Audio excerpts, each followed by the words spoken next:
Katie, pinaiyak ang kanyang inang si Katrina sa kanyang mga mensahe.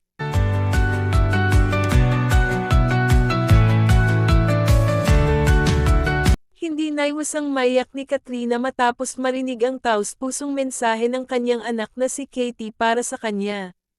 Nagpasalamat si Katie sa walang sawang pag-aaruga, pagmamahal, at sakripisyo ng kanyang ina. Ayon kay Katie, si Katrina ang kanyang inspirasyon at lakas sa bawat pagsubok na kanilang pinagdaanan. Habang nagsasalita ang bata ay kapansin-pansin ang labis na emosyon sa mukha ni Katrina. Hindi nito napigil ang mapaluha habang pinakikinggan ang matatamis na salita ng kanyang anak. Samantala agad namang lumapit si Chris upang panasan ang mga luha ni Katrina.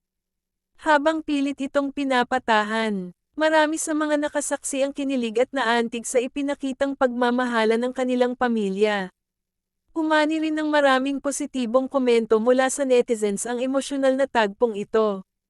Patunay lamang ito na nananatiling matatag ang samahan ni Katrina, Chris, at Katie bilang isang pamilya.